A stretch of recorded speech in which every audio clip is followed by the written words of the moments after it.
Today, we are going to talk about your secret power, the power that can help you to overcome all your problems and difficulties.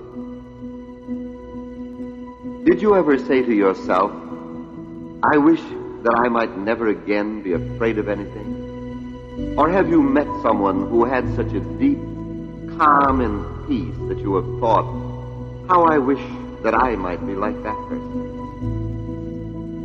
Did you ever in some still moment feel as though you could almost reach out and touch something that would make you whole and happy and complete instantly?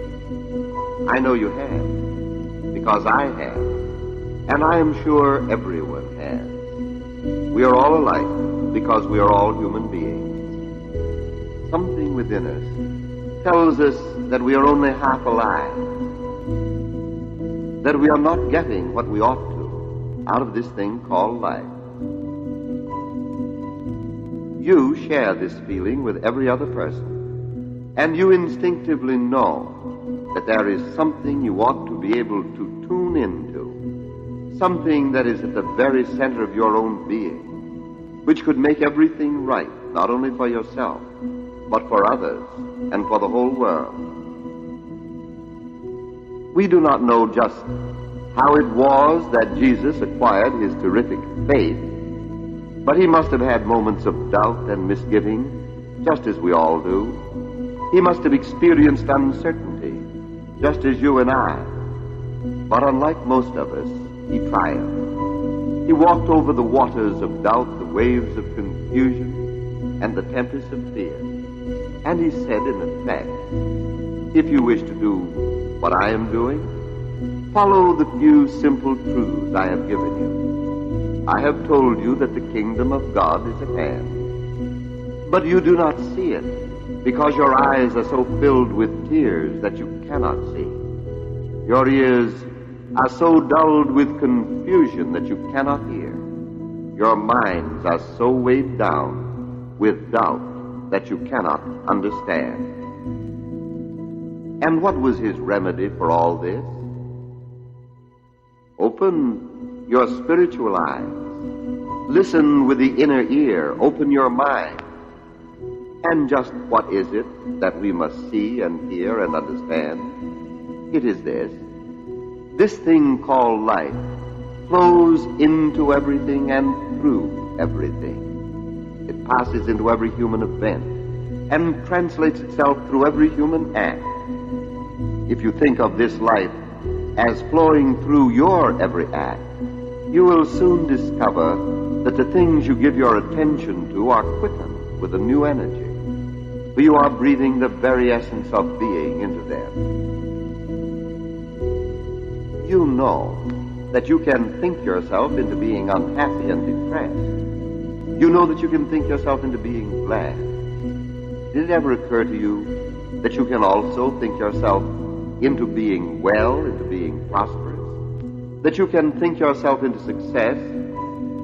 Well, you can if you believe in the law of life and use it rightly. But you must learn to use it affirmatively. You must learn to identify yourself with your desires. You must become the master of your own thinking. This is the only way you can realize freedom and joy. Therefore, you will have to turn your thoughts away from lack and want and limitation, and let them dwell on the good. Make yourself do this. Learn to think about what you wish to become. You see, you are a thinking center in life, and the chief characteristic of the law of this life is that it responds to your thought. Your slightest thought sets up a vibration in it, sets its creative intelligence in motion, and causes it to create circumstances for you which correspond to your thought. If you think of life as always bringing to you everything you need, you will have formed a partnership with the invisible, which will prosper you in everything you do. If you think of the organs and functions of your body as activities of life, then automatically you will be benefited physically.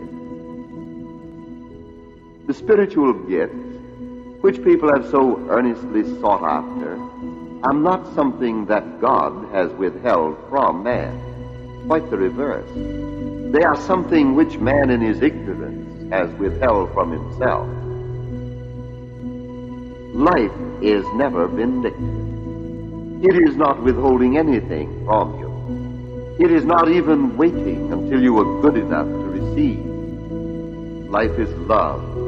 Life is beauty and wisdom as well as energy and imagination. You will be able to use its power in exact proportion as you embody its essence.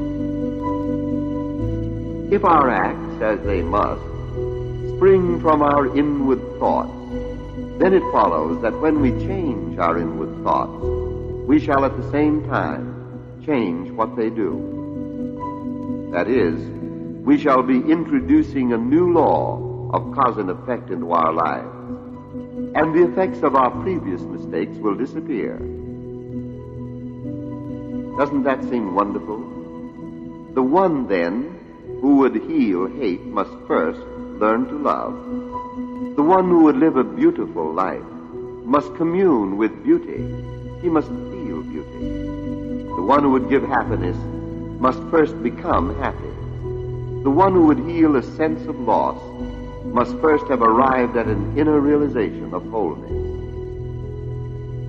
Miracles are natural. Every manifestation of faith through prayer, every wonder and sign which has followed the life of prayer has been an inevitable result of some cause set in motion in the life principle. Every longing and yearning you have ever had, every secret desire of your soul, every constructive ambition you have had, is a whispering of this thing called life, assuring you that you are one with it.